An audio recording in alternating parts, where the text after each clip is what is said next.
ஜனநாயகம் படமாகப்பட்டது ஒரு மாபெரும் வெற்றி அடைய தான் போகுது. அது ஏன் அடைய போகுது அப்படின்னா, நீங்கள் பார்த்தீங்க மலேசியாவில் வந்து ஆடியோ லான்ச்சில் வந்து எந்த அளவுக்கு மேசிவ் க்ரௌட் வெளிநாட்டில் வராங்க. அப்போ இங்கே வச்சிருந்தா எவ்வளோ லட்சம் பேர் வந்திருப்பாங்க. திராவிட முன்னேற்ற கழகம் விஜய் அவர்கள் எது செஞ்சாலுமே அரசியலாக பார்க்குறாங்க. எது செஞ்சாலுமே இது ஒரு பயமாக பார்க்கலாமா? கூட்டம் வேணான்னு நினைச்சா எதுக்குங்க திமுக வந்து கூட்டம் சேர்க்கறதுக்காக என்னென்னமோ செய்யறாங்க. எங்க ஊர்ல கூட்டம் சேர்க்கறதுக்கு அன்னைக்கு நீங்க வேலைக்கு போகாதீங்க, அதெல்லாம் பாத்துக்கலாம், நீங்க வாங்க, என்னென்ன ஏற்பாடோ எல்லாத்தையும் செஞ்சு கொடுக்கணும்னு ஏங்க சொல்றாங்க? எங்க ஊர்ல ஏன் சொல்றாங்க? அந்த கட்சி மட்டும் கிடையாது, பல கட்சி அப்படிதான் பண்ணிட்டு இருக்காங்க. Let us be fair. எதுக்காக எல்லாம் காலையில இருந்து சாயங்காலம் வரைக்கும் கட்சி நிர்வாகிகள் வீடு வீடா போய் கூட்டிட்டு வராங்க, எல்லாரையும் பஸ் அனுப்பிச்சு ஏன் கூட்டிட்டு வராங்க? ஆனா டிஃபன் கேரியர்ல சாப்பாடு எடுத்துட்டு வந்து ஈரோட்ல தாவேக்காவோட சகோதரரும் சகோதரிகளும் டிஃபன் கட்டிட்டு வந்து சாப்பாடு வந்து அவங்க சாப்பிட்டு இருக்காங்க உட்காந்து. அது மாதிரி இந்த அளவுக்கு மக்கள் அன்பா விஜய் மேல இருக்கும்போது விஜய் அவர்கள் களத்துல வந்து போராடலாமே. விஜய் இவ்வளோ அரசியல்ல சர்வாதிகாரம் கொண்ட திராவிட முன்னேற்ற கழகம், நீங்க சொல்லுங்க. அப்போ இதெல்லாம் கேட்கறதுக்கு ஒரே தலைவர் எங்க தலைவர் தான். அதுக்கான ரெஸ்ட்ரிக்ஷன் தொடர்ந்து போட மக்கள் வரக்கூடிய எலெக்ஷன்ல ஓட்டை வந்து அவருக்கு தான் போட போறாங்கன்றத என்னுடைய கேரண்டி.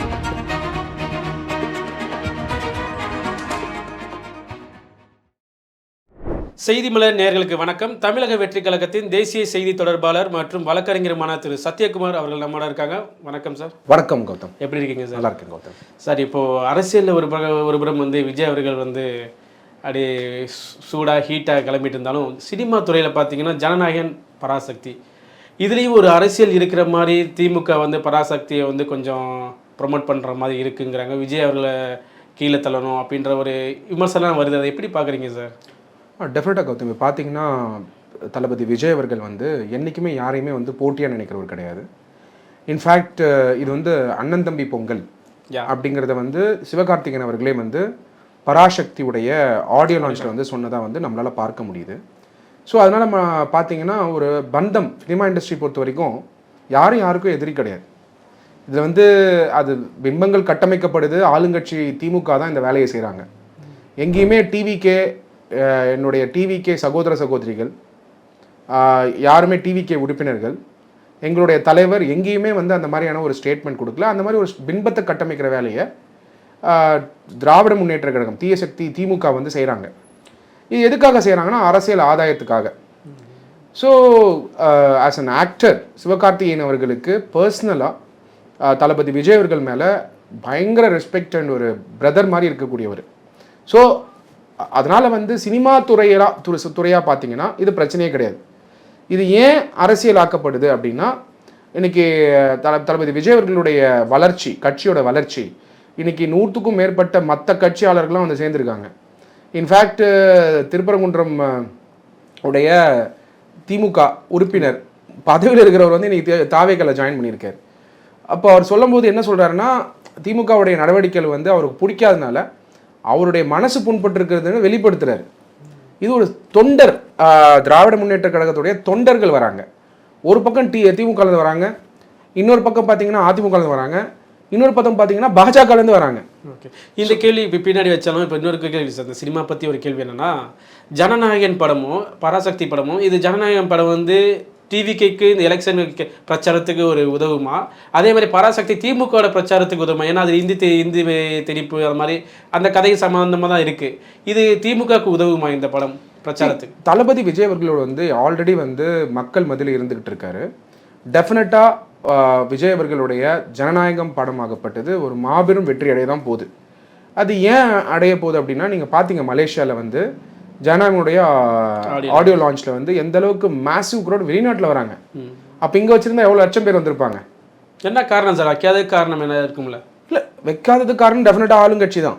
ஆளுங்கட்சி தான் மெயின் ரீசன். இப்போ எங்கே விஜய் அவர்கள் போனாலுமே மீட்டிங் நடத்தக்கூடாதுன்னு இன்னைக்கு இந்தியாவிலேயே ஒரே ஒரு தலைவருக்கு தான் கூட்டம் சேரக்கூடாதுன்னு ரெஸ்ட்ரிக்ஷன் போடுறாங்க. அரசியல் தலைவருக்கு தான் கூட்டம் சேரக்கூடாதுன்னு, அரசியல் தலைவருக்கு. அப்போது அரசியல் மீட்டிங்க்கும். ஸோ ஆடியோ லான்ச்சும் எக்ஸப்ஷன் கிடையாது. இப்போது ஆளுங்கட்சியாக இருக்கக்கூடிய திராவிட முன்னேற்ற கழகம் விஜய் அவர்கள் எது செஞ்சாலுமே அரசியலாக பார்க்குறாங்க. எது செஞ்சாலுமே. இது ஒரு பயமா பார்க்கலாமா இல்ல நீங்க என்னைக்குமே ஆளக்கூடிய வர்க்கம் வந்து ஒருத்தரை பார்த்து பயப்படுறாங்க அப்படின்னாக்க அந்த பயத்தின் வெளிப்பாடு என்னவா இருக்கும்? செயல்ல இருக்கும். பயத்தின் வெளிப்பாடு வந்து அவங்க மெஷினரி யூஸ் பண்ணி ஸ்டேட் மெஷினரி யூஸ் பண்ணி அந்த பவரை செலுத்துறது தான் ஃபர்ஸ்ட் ஸ்டெப் எடுக்கிறது. மூன்றாம் நபரை வச்சு மூவ் பண்றது எல்லா சூழ்ச்சிகளும் செய்வாங்க. அப்போ ஏன் வந்து தாவேக்காவை பார்த்து, தாவேக்கா தொண்டர்களை பார்த்து, தாவேக்காவுடைய உறுப்பினர்கள் பார்த்தீங்கன்னா அவங்க வந்து அவங்க வேலையை செய்யணும்னு நினைக்கிறாங்க.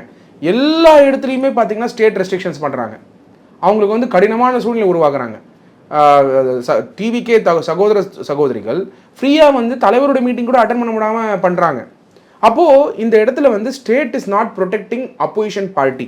அப்போது இன்ஃபேக்ட் நான் இப்படி எடுத்துப்பேன், இன்னைக்கு வந்து அதிமுகவுக்கு அந்த ரெஸ்ட்ரிக்ஷன் போடல, ஆனால் தாவேக்காவுக்கு தொடர்ச்சியாக போடுறாங்கன்னா அப்போது தாவேக்கா வெர்சஸ் திமுக தான் போட்டி அப்படின்னு தளபதி விஜய் அவர்கள் சொன்னது வந்து 100% அங்கீகரிக்கிறாங்க திமுக.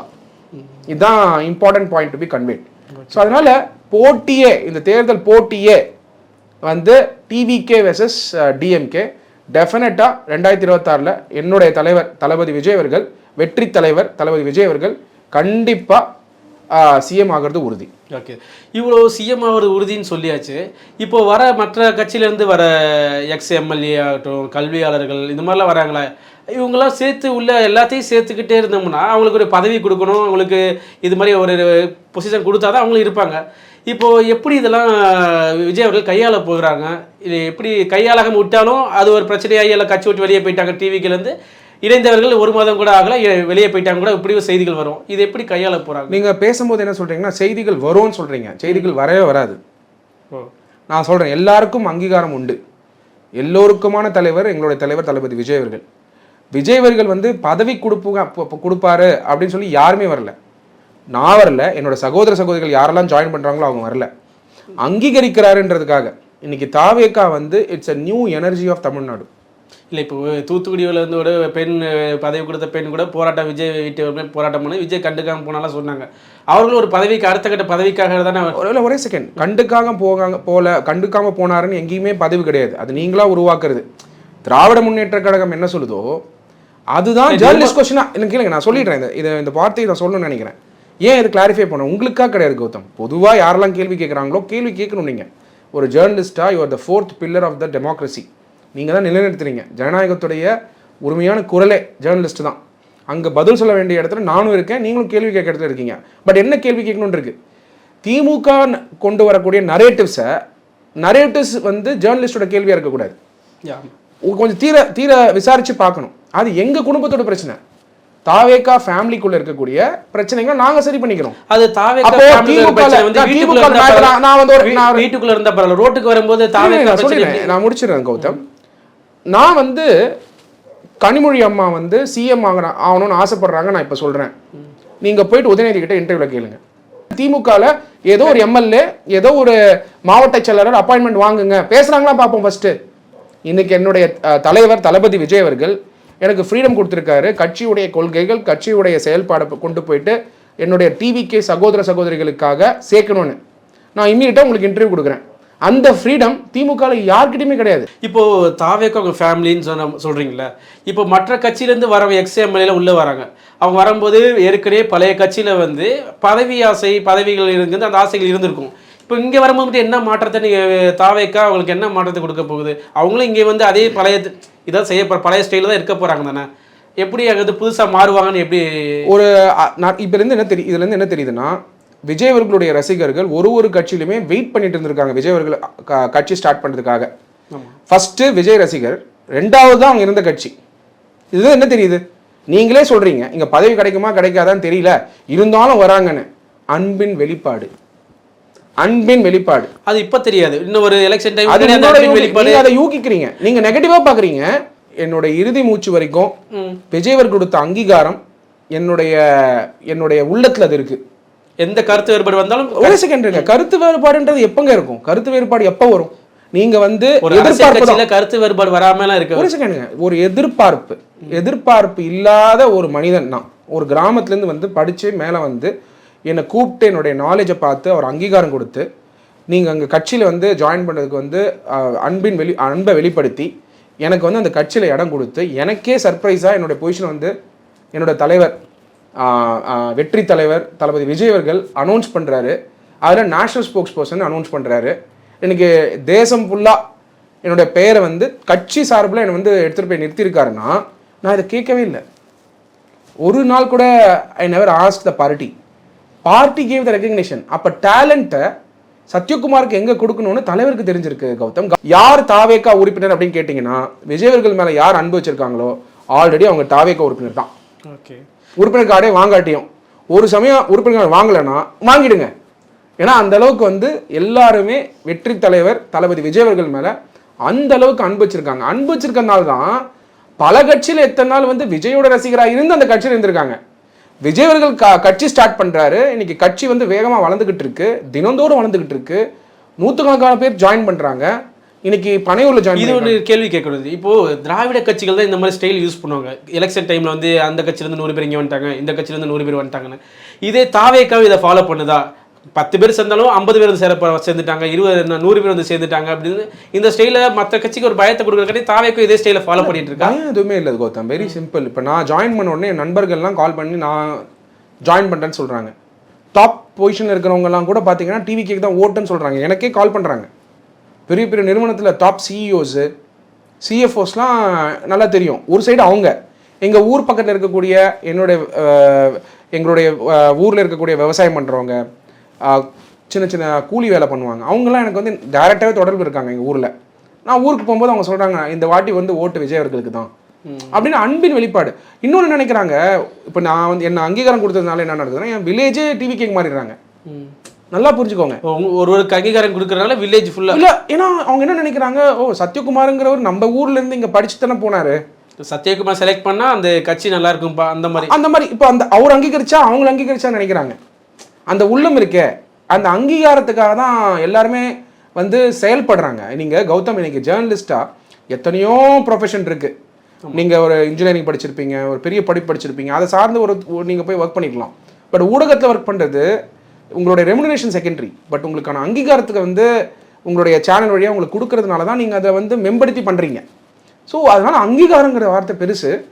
அந்த அங்கீகாரத்துக்காக தான் நம்ம மக்கள்லாம் போராடினாங்க. அந்த அங்கீகாரத்துக்காக தான் இன்றைக்கி வந்து தாவேக்கால வந்து ஜாயின் பண்ணுறாங்க. அந்த அங்கீகாரங்கிறது பதவி கிடையாது. சத்யகுமார் பதவிக்காக ஜாயின் பண்ணல. பதவின்றது வந்து செகண்டரி. அது வந்து யாருமே வந்து தாட்டில் கொடுக்கறதே கிடையாது. அந்த லீடரோட அன்பு, அந்த அன்பு வந்து மக்கள் உணர்றாங்க, அவங்க ஜாயின் பண்ணுறாங்க. இதுதானே தவிர இங்கே யாருமே போயிட்டு டிவிக்கேவை ப்ரொமோட் பண்ணிட்டு இல்லை. ஆட்டோமேட்டிக்காக நடக்குது. நான் பேசுகிற நேரத்திலேயே 10 பேர் உறுப்பினர் வாங்கிட்டு இருப்பாங்க. இப்போ நம்ம பேசிட்டு இருக்கோமே, தமிழ்நாட்டில் இந்த நேரத்தில் எவ்வளோ பேர் உறுப்பினர், ஆயிரக்கணக்கான பேர் வாங்கிட்டு இருக்காங்க. குழந்தை பிறக்கிற மாதிரி ஒரு செகண்ட்ல ஒரு குழந்தை வந்து அந்த மாதிரி மாறிட்டு தான் இருக்காங்க. இதுக்கான காரணம் எனர்ஜி. யங்ஸ்டர்ஸ் இருக்காங்களே, பயங்கர பவர்ஃபுல் எனர்ஜியோட இருக்காங்க. இன்னொரு கேள்வி சார், இது வந்து மற்ற கட்சியில் மாயிலே வாழ்ந்துட்டு இருக்காங்க. தாவேக்கனர் ஜெயிச்சிடலாம், எடுத்தோட சிஎம் போஸ்டிங்னு. இப்போ இன்னொரு விமர்சனம் என்ன வருதுன்னா, சீமான் அவர்கள் வந்து அவர் ஜெயிக்கிறாரோ கூட்டணி வைக்கிறாரோ அது அடுத்ததாக இருந்தாலும் அவர் மக்கள் பிரச்சனைக்கு போய் களத்தில் நிற்கிறாரு, களத்தில் பேச்சு கொடுக்குறாரு, அதுக்கு பதில் வருதோ இல்லை ஏதோ இறங்கி பண்ணுறாரு. ஆனால் தாவேக்கா வந்து எந்த இப்போ பிரச்சனைக்கும் ரோட்டில் கூட போராட்டம் பண்ணுறது கிடையாது. ஏன் எதுக்காண்டி பண்ணுறது கிடையாது கேட்டால் கூட்டம் வந்துருங்கிறாங்க. விஜய் அவர்கள் வரலாற்றை விட அடுத்த கட்ட தலைவர்கள் போராடலாமே மக்கள் பிரச்சனை. இப்போ எஸ்ஐஆர் பொறுத்த வரைக்கும் பார்த்தீங்கன்னா தாவேக்காவுடைய 2ஆம் நிலை தலைவர்கள் விஜய் அவர்களுக்கு கீழே இருக்கவங்க எல்லாருமே போராட்டம் பண்ணாங்க. எஸ்ஐஆர்ங்கிறது ஒரு பெரிய விஷயமா இல்லை. இப்போ துப்புரவு பணியாளர்களும் சரி, அதுவுமே பார்த்தீங்கன்னா தாவேக்கா தான் முதல்ல போய் நிற்கிறாங்க. அவங்களோட நர்ஸ் பிரச்சனையாக இருக்கட்டும், சானிட்டரி ஒர்க்கர்ஸோட ப்ராப்ளமாக இருக்கட்டும், டீச்சர்ஸ் ஜாக் எத்தனை நாள் நிற்கிறார்கள் தெரியல. இல்லை சி ஒன்று புரிஞ்சுக்கோங்க, எத்தனை நாள் நிற்கிறாங்கன்றது வந்து கன்சர்ன். எவ்வளோ சீக்கிரமாக அதுக்கான ஆக்ஷன் கொண்டு வரோன்றது ஆக்ஷன் ஓரியன்டேஷன். இப்போ சீமான் அவர்கள் தமிழ்நாடு 4-5 போராட்டம் பண்றாரு அப்படின்னா அது வந்து சில இதாக வெளிச்சத்துக்கு வருது. இப்போ விஜய் அவர்கள் விஜய் தாவேக்கா பண்ணா அது தீர்வு சீக்கிரமே கிடைச்சிச்சு. இப்போ தமிழ்நாடு அரசாங்கம் இல்லை எல்லா பிரச்சனையும் சொல்றேன். ஒன்று நான் சொல்றேன், தமிழ்நாடு அரசாங்கம் இன்னைக்கு டிஏபிஎஸ் அந்த அஷோர்ட் பென்ஷன் இருக்கே அது கொண்டு வந்திருக்காங்களே. அப்போ எல்லா கவர்மெண்ட் ஊழியருக்கும் கொண்டு வரும்போது டீச்சருக்கும் கொண்டு வராங்க. டீச்சர்ஸும் கொஞ்சம் சந்தோஷம் அடைகிறாங்க. இப்போ அந்த முயற்சி கூட இத்தனை நாளாக 4 வருஷமா கொண்டு வரல, 5ஆவது வருஷம் கொண்டு வரதுக்கு காரணம் தாவேக்கா போய் டைரக்டா பாதிக்கப்பட்டவங்களை பார்க்கறதுனால தான் அவங்க கொண்டு வராங்க. இப்படி கொண்டு சொல்லலாம்ல, அரசு எலெக்ஷன் வரனால தான் கொண்டு வராங்கன்னு சொல்லலாம்ல. அப்ப நீங்க ஒத்துக்கிறீங்களா? அப்ப எலெக்ஷனுக்காக செயல்படுற அரசு திமுக ஒத்துக்கிறீங்களா கௌதம்? எதிர்க்கட்சிகள் அதான் விமர்சனம் வைக்கிறாங்க. பாருங்களேன், எதிர்க்கட்சி விமர்சனம் தாவேக்கா இது நாங்க தான் பண்ணணும் ஒரு எப்படி எடுத்துக்க முடியும்னு கேக்குறேன். நீங்களே நான் ஒரு கேள்வி கேட்டோன்னு சொல்றீங்க, டிவிக்கே பயந்து கொண்டு வரல, எலெக்ஷனுக்காக கொண்டு வராங்க, நீங்களே ஆன்சர் சொல்லிட்டீங்க. எதிர்க்கட்சியோட விமர்சனம் வந்து எதிர்க்கட்சி நாங்க தானே விமர்சனமே வைக்கிற, நாங்க ஆக்சுவலி எலெக்ஷன் நிக்கவே இல்லைங்க. எதிர்க்கட்சின்னு எப்படி சொல்ல முடியும்? எதிர்க்கட்சினா நின்னு ஜெயிச்சாதான் எதிர்க்கட்சியா? ஆமா, ஜெயிக்கிறது உறுதிங்க. அப்புறம் எப்படிங்க நீங்க எதிர்க்கட்சி இல்லைன்னு சொல்றீங்க? போராட்டத்து காலத்துக்கே போகாம போராட்ட காலமே வேணாம். நீங்க இன்னைக்கு பாருங்க, ஒரு மீட்டிங் கூட்டினா இவ்வளவு பேர் வராங்கன்னா நாங்க தான் எதிர்க்கட்சி. இப்போதைக்கு கூட்டத்தை நாங்க தான் செய்யும். கூட்டத்தை வச்சு எதிர்க்கட்சி எப்படி தீர்மானிக்க எப்படி? கூட்டம் தாங்க ஓட்டு. அந்த கூட்டம் சரிங்க, கூட்டம் வேணாம்னு நினைச்சா எதுக்குங்க திமுக வந்து கூட்டம் சேர்க்கறதுக்காக என்னென்னமோ செய்யறாங்க. எங்க ஊர்ல கூட்டம் சேர்க்கறதுக்கு அன்னைக்கு நீங்க வேலைக்கு போகாதீங்க, அதெல்லாம் பார்த்துக்கலாம், நீங்க வாங்க, இல்லைன்னா ஏற்பாடா எல்லாத்தையும் செஞ்சு கொடுக்கணும்னு ஏங்க சொல்றாங்க? எங்க ஊர்ல ஏன் சொல்றாங்க? அந்த கட்சி மட்டும் கிடையாது, பல கட்சி அப்படிதான் பண்ணிட்டு இருக்காங்க. Let us be fair. எதுக்காக எல்லாம் காலையில இருந்து சாயங்காலம் வரைக்கும் கட்சி நிர்வாகிகள் வீடு வீடா போய் கூட்டிட்டு வராங்க, எல்லாரையும் பஸ் அனுப்பிச்சு ஏன் கூட்டிட்டு வராங்க? ஆனா டிஃபன் கேரியர்ல சாப்பாடு எடுத்துக்கிட்டு வந்து ஈரோட்ல தாவேக்காவோட சகோதரரும் சகோதரிகளும் டிஃபன் கட்டிட்டு வந்து சாப்பாடு வந்து அவங்க சாப்பிட்டுட்டு இருக்காங்க உட்காந்து. அது மாதிரி இந்த அளவுக்கு மக்கள் அன்பா விஜய் மேல இருக்கும்போது விஜய் அவர்கள் களத்துல வந்து போராடலாமே. விஜய் இருக்காரு, நீங்க களத்துல வந்தாரு, களத்துல வந்து நிக்கிறதுக்கு ரெடியா இருக்காரு. ஸ்டேட் கவர்மெண்ட் வந்து இல்லங்க இன்னைக்கு கூட ஒரே செகண்ட் அதுக்கும் பதில் வச்சிருக்கேன். தமிழ்நாட்டுல எஸ்ஓபி வேணும்னு ஃபர்ஸ்ட் கேட்ட லீடரே எங்களோட லீடர் தான். எப்ப கேட்கிறாருன்னா ஆகஸ்ட் மாசம் கேட்கிறாரு. கரூர் நடந்தது செப்டம்பர். நீங்க தயவு செஞ்சு அதை ரிமைண்ட் பண்ண நினைக்கிறேன். ஆகஸ்ட் மாசத்துல பொலிட்டிக்கல் பார்ட்டிஸ் மீட்டிங் கண்டக்ட் பண்றதுக்கு எஸ்ஓபி வேணும்னு பெட்டிஷன் போட்டது தமிழக வெற்றி கழகம். நல்லா ஞாபகம் வச்சுக்கோங்க. எஸ்ஓபியை கரூர் எபிசோடுக்கு முன்னாடியே கொண்டு வர சொன்னது மெட்ராஸ் ஹைகோர்ட். ஆனா கொண்டு வரவே இல்லை ஸ்டேட், இது வரைக்கும் கொண்டு வரல. இன்னைக்கு 5ஆம் தேதி பாத்தீங்கன்னா மெட்ராஸ் ஹைகோர்ட் ஆர்டர் போட்டிருந்தாங்க எஸ்ஓபியை ஃபைனலைஸ் பண்ணணும் 5ஆம் தேதிக்கு முன்னாடி. கிட்டத்தட்ட 3 மாசமா ஃபைனலைஸ் பண்ணல. அப்ப இதுல இருந்து என்ன தெரியுது? எப்படியாவது எஸ்ஓபி போடாம விஜய் அவர்கள் மீட்டிங்கே நடத்த விடாம பண்ணலாமாங்கிற நோக்கம் இன்னைக்கு வந்து ஆளுங்கட்சியா இருக்கக்கூடிய தீய சக்தி திமுக இருந்துட்டு தான் இருக்கு. அது மட்டும் இல்லாம ஜுடிஷியரி மேலே அழுத்தம் கொடுக்குறாங்க. இம்பீச்மென்ட் ப்ராசஸ்ல இவ்வளோ அரசியல்ல சர்வாதிகாரம் கொண்ட திராவிட முன்னேற்ற கழகம், நீங்க சொல்லுங்க. அப்போ இதெல்லாம் கேட்கறதுக்கு ஒரே தலைவர் எங்க தலைவர் தான். அதுக்கான ரெஸ்ட்ரிக்ஷன் தொடர்ந்து போட மக்கள் வரக்கூடிய எலெக்ஷன்ல ஓட்டை வந்து அவருக்கு தான் போட போறாங்கன்றத என்னுடைய கேரண்டி. ஓகே, ஒரு வழக்கறிஞரா கேட்கிறேன், இப்ப தமிழகத்துல சட்ட ஒழுங்குன்னு ஒண்ணு இருக்குல்ல, அது இருக்குன்னு நீங்க 100% கிடையாது. 100% கிடையாது. இன்னைக்கு கௌதம் ஜேர்னலிஸ்ட், ஒரு தாவேக்காவா பேசுறீங்களா ஒரு வழக்கறிஞர்? ஒண்ணு இல்ல கௌதம், நீங்க வந்து இந்த சைடு வந்துருங்க. ஒரு ஜேர்னலிஸ்ட், நீங்க இந்த ஆளுங்கட்சியை விமர்சனம் பண்ணுங்க. Freedom of speech and expression இருக்கான்னு பார்ப்போம். விமர்சனம் பண்ணுங்க, நடக்கிற ஃபேக்டை எடுத்து சொல்லுங்க. இல்ல சட்டம் அந்த பயம் இருக்கா இல்லையா கௌதம்? எந்த பயத்தை சொல்றீங்க நீங்க? அதாவது இப்ப வந்துட்டு நீங்க ஆளுங்கட்சியா இருக்கக்கூடிய திமுகவை விமர்சனம் பண்ணணும், டாக்குமெண்ட் வச்சு அவங்க பண்ண ஊழல், மினிஸ்டர் மேல டைரக்டா நீங்க பேசக்கூடிய விஷயத்தை செஞ்சா உங்களை ஃப்ரீடம் ஆஃப் ஸ்பீச் அண்ட் எக்ஸ்பிரஷனை ஜேர்னலிஸ்ட்க்கு இருக்கா? நீங்களே பாக்குறீங்க லாஸ்ட் 2 to 3 வீக்ஸ் யாரெல்லாம் அரெஸ்ட் பண்ணிருக்காங்க. Judiciary is the Xavier. நீங்க கடைசியா நீங்க பேசிட்டு கூட நீங்க என்ன நினைப்பீங்க? கோர்ட்டுக்கு பாத்துக்கலாம் தான் நினைப்பீங்க. அப்ப அந்த எண்ணத்தை கொண்டு வந்திருக்காங்கன்னு சொன்னா யாரு? திராவிட முன்னேற்ற கழகம். அப்போ ஜனநாயகம் இருக்கா? ஜனநாயக உரிமைகள் படிக்கப்படுதா? இன்னைக்கு பாசிசம் இருக்கக்கூடிய கட்சியா, சர்வாதிகார குணம் இருக்கக்கூடிய கட்சியா, சர்வாதிகார குணம் இருக்கக்கூடிய கட்சியா மாறி இருக்கு திமுக. அந்த சர்வாதிகாரத்தை மக்கள் மேலையும் பண்றாங்க. அப்போசிஷன் பார்ட்டி வந்து கேம்பெயின் பண்ணாமையே தடுக்கிறாங்க. அப்போ அந்த செயல்பாடு அவங்க செய்யறாங்கன்னு சொன்னா அந்த சர்வாதிகார குணத்துக்கு மக்கள் கண்டிப்பா வரக்கூடிய எலெக்ஷன்ல ஒரு மினிஸ்டரும் என்னெல்லாம் பேசியிருக்காங்க நான் சொல்றேன். அதை விடுங்க கௌதம், என்னுடைய இஸ்லாமிய சகோதர சகோதரிகளுக்கு நம்ம திராவிட முன்னேற்ற கழகத்துல எவ்வளவு சீட் எம்எல்ஏ சீட் இது வரைக்கும் கொடுத்துருக்காங்க. ஆனா என்னுடைய இஸ்லாமிய சகோதர சகோதரிகள் திராவிட முன்னேற்ற கழகத்தை அவங்க தான் என்னமோ அவங்க காப்பாற்ற பிறந்தவங்க மாதிரி பேசிட்டு இருக்காங்க. யார? டிஎம்கேவை. 2.24% தான் ரெப்ரசன்டேஷன் லெஜிஸ்லேட்டிவ் அசெம்பிளில இது வரைக்கும் மொத்தமா கொடுத்திருக்காங்க. அப்போ உண்மையான ஒரு டிரான்ஸ்ஃபர்மேஷன் மைனாரிட்டி ரைட்ஸ்க்காகவும் டிஎம்கே உழைக்கவே இல்லை. இப்போ அப்படி சொல்லிருக்கீங்களா? இப்போ நீங்க அதை ஃபீல் பண்ணி சொல்றீங்க. அதுல திமுக கூட்டத்தில் இருக்க முஸ்லீம் லீக் கட்சிகளையும் தாவேக்கு வர மாட்டாங்க. யார் சொன்னா? வருவார்களா? எலெக்ஷன் முடிஞ்சிச்சா? வருவார்கள். ஏன் வர மாட்டாங்க? ஏங்க இல்ல திமுகவுடைய ஃபேமிலில இருந்து வரங்க. நானு பாரம்பரியமா ஒண்ணு இருக்கு, திமுக வந்து கிறிஸ்தவர்களுக்கும் முஸ்லிமுக்கும் ஒரு பாதுகாப்பாரனா திமுக இருக்கு தமிழ்நாட்டுல அப்படின்னு சொல்றாங்க. என் ஃபேமிலியே திமுக.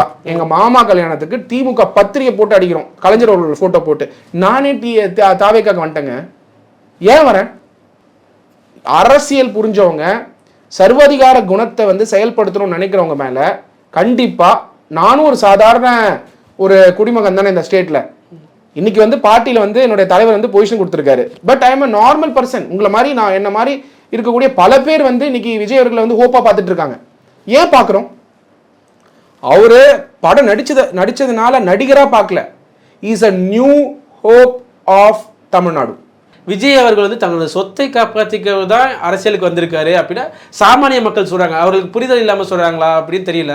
ஆனால் இது எப்படி போய் மக்கள்கிட்ட சேர்க்க அப்படிலாம் இல்லை அப்படின்னு எப்படி மக்கள்கிட்ட போய் சேர்க்க போறாங்க? Very simple. விஜய் அவர்கள் வந்து உச்ச நட்சத்திரம். Is a star. ஏஷியால டாப் ஸ்டார். ஏஷியால, நீங்க இந்தியான்னு சொல்லாதீங்க, தமிழ்நாடு கூட சொல்லாதீங்க, ஏஷியால டாப் ஸ்டார். ஏஷியால டாப் ஸ்டார்னா என்ன அப்படிங்கிற ஒரு கொஸ்டின் இருக்கு. மக்கள் அவருடைய டிக்கெட்டுக்கு இன்னைக்கு டிஜிட்டல் ஆயும் ஆப்ஸ் எல்லாம் வந்தோம், அதாவது ஓடிடி பிளாட்ஃபார்ம்ஸ் வந்தோம், ஃபர்ஸ்ட் டே ஃபர்ஸ்ட் ஷோக்கு எப்படி கிரேசியா இருக்காங்கன்னு உங்களுக்கு தெரியும். தட் ஷோஸ் விஜய் அவர்கள் இஸ் a டாப் ஸ்டார். அதிகமா டாப் பெய்ட் ஆக்டர். அதை சாக்ரிஃபைஸ் பண்ணிட்டு அதை உதறி தள்ளிட்டு மக்களுக்காக ஒருத்தர் வராருன்னா யோசிச்சு பாருங்க. இன்னைக்கு ஒரு வருஷத்துக்கு ஒரு 4 படம் நடிச்சாருன்னா அவரோட ரெமுனரேஷன் என்ன? அப்போ அவருடைய எண்ணம் வந்து எங்கேயுமே அது கிடையாது. மக்கள் அப்படி பேசவே இல்லை. இன்ஃபேக்ட் அவ்வளவு பெரிய உச்ச நட்சத்திரம் வந்து வராங்க. பொது கிராமங்கள்ல சில பேர் பாரம்பரியமா உள்ள திமுக அதிமுக ஓட்டு போறவர்கள் சொல்றாங்க அவர்கள் வந்து சொத்தை காப்பாற்றிக்க தான் வராங்க, பாஜக அவருக்கு அழுத்தம் கொடுத்தனால தான் வராரு, ரஜினிக்கு கொடுத்தாங்க அதனால அவரை வர முடியல, இப்போ விஜய் கொடுத்துட்டாங்க, விஜய் வந்துட்டாரு அப்படின்றாங்க. இது எப்படி இது இல்லைங்கிறது எப்படி நிரூபிக்க, மக்கள் மத்தியில் எப்படி நிரூபிக்க போறாங்க? மக்கள் வந்து நிரூபிக்கிற இடம் வந்து மக்களுடைய களம். எலெக்ஷன் டே அன்னைக்கு நிரூபிக்கப்படும். அவர் மக்களுக்காக பெரிய விஷயத்தை செய்ய வரார். Is a man of action.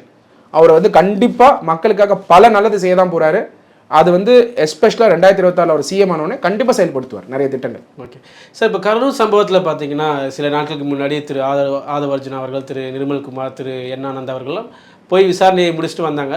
அடுத்த கட்டமாக அந்த விசாரணை வளையத்தில் வந்து நம்ம விஜய் அவர்களும் செல்வார்களா, டெல்லி செல்வார்களா தகவல் வருது. விசாரணைங்கிறது வந்து ஒரு ஃபேர் லெவல் ஆஃப் இன்வெஸ்டிகேஷன். விசாரணை எதுக்கு நடக்குதுன்னா ஃபேக்ட்ஸை கலெக்ட் பண்ணுறதுக்கு நடக்குது. ஸோ விசாரணை வந்து சமன்ஸ் கொடுத்தாலே ஒருத்தர் வந்து குற்றம் சாட்டணும்னு கிடையாது. நீங்கள் கிரிமினல் சட்டங்கள் நல்லா தெரிஞ்சிருந்ததுன்னா, கௌதம் உங்களுக்கு நல்லா தெரியும், ஆஸ் அ ஜேர்னலிஸ்ட் டெஃபினட்டாக தெரியும், கிரிமினல் சட்டங்களில் விட்னஸ்க்கும் கொடுக்கலாம், கூப்பிட்டு விசாரிக்கிறதுக்கும் கொடுக்கலாம். ஸோ நிறைய டைமென்ஷன்ஸ் இருக்குது. அதனால் விசாரணைங்கிறது கரூர் எபிசோடுக்கு கண்டிப்பாக தேவை. ஸோ வரக்கூடிய நாட்களில் வந்து டெஃபினட்டாக வந்து செந்தில் பாலாஜி அவர்களை கூட கூப்பிட்றதுக்கு வாய்ப்புகள் இருக்குது. அதை பார்த்தீங்கன்னா நைனா நாகேந்திரன் அவர்கள் பாஜக சார்ந்திருக்கக்கூடிய கட்சி ப்ரோக்ராம் நடக்கும் பொழுது அமித்ஷா ஹோம் மினிஸ்டர் முன்னாடியே அதை சொல்றாரு, பாலாஜி அவர்களை அக்யூஸ் பண்ணி சொல்றாரு. அப்போ ஆளுங்கட்சியா இருக்கக்கூடிய பாஜக சென்டர்ல வந்து அவங்க வந்து இது உத்து நோக்கிக்கிட்டு தான் இருக்காங்க. அப்போ அந்த விஷயம் வந்து தாவேகாக்கு ஒரு இல்ல இது பிளஸ் ஒரு நாங்க எங்களை பொறுத்த வரைக்கும் இல்ல எனக்கு என்ன கேள்வினா, பாஜக வந்து எப்படி விஜய் அவர்கள் எதிர்க்காம இருக்கார்களோ, கொள்கை எதிரி இந்த மாதிரி பேசாம போயிடுவாங்க.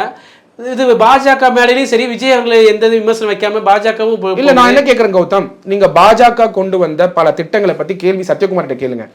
சத்யகுமார் வந்து அதை சப்போர்ட் பண்றாரா எதிர்க்கிறாரா பார்ப்போம். நீங்க எதிர்ப்பீங்களா? நீங்க என்ன பண்றீங்க? என்னுடைய தலைவர், வெற்றி தலைவர் தளபதி விஜய் அவர்கள் கொள்கை எதிரின்னு சொல்லிட்டாரு பிஜேபிய. அந்த வேர்டு வந்துருச்சு. இப்ப நீங்க வந்து பிரச்சனை கேளுங்க, ஜிஎஸ்டி பிரச்சனை கேளுங்க. கொண்டு வந்த ஃப்ரீ கேஸ் திட்டத்துல கேஸே கொடுக்கறது இல்ல பிஜேபி. அதாவது Pradhan Mantri Ujjwala யோஜனால case first case கொடுத்ததோட முடிஞ்சிச்சு. ரெண்டாவது கேஸுக்கு கேஸ் ஏஜென்சி இல்ல. திமுகவை விமர்சிக்கிற அளவிற்கு பாஜகவை தாவேக விமர்சிக்கவில்லையே.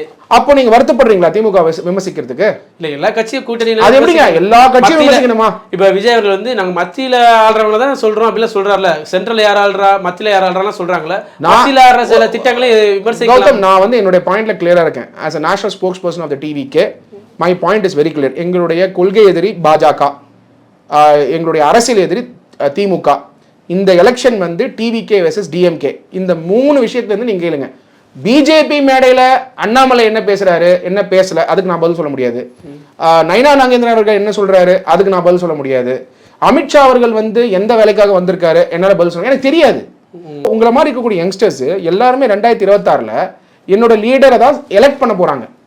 ஸோ அப்போ அந்த செலக்ட் பண்ணியிருக்காங்களே, அதை டிஸ்டர்ப் பண்றதுக்காக தான் இவ்வளோ சூழ்ச்சிகள். இதை டிஸ்டர்ப் பண்ணும். ஸோ ஏதாவது ஒரு பொய் சொல்லிக்கிட்டே இருக்கணும் திராவிட முன்னேற்ற கழகத்துக்கு. இப்போயா பண்றாங்க? எங்களுடைய கொள்கை தலைவர் காமராஜர் அவருக்கு பண்ணாத சூழ்ச்சியா திமுக? என்னெல்லாம் அவங்க மேல வந்து காமராஜர் மேலெல்லாம் வந்து என்ன மாதிரியான பாண்ட குற்றச்சாட்டுகளை சொல்லியிருக்காங்க திமுக, அதை பத்தி வேணா கூட ஒரு இன்டர்வியூ பண்ணலாம். காமராஜர் பேத்தி அவர்கள் கூட கட்சியில் தாவேக்களை இணைஞ்சிருக்காங்க. அதான் சொல்றேன், எல்லாரும் இணைவாங்க. நீங்க சொல்லுங்க யார் யாரெல்லாம் இப்போ ஒரு 2-3 பேர் சொல்லுங்க, எல்லாருமே இணைவாங்க.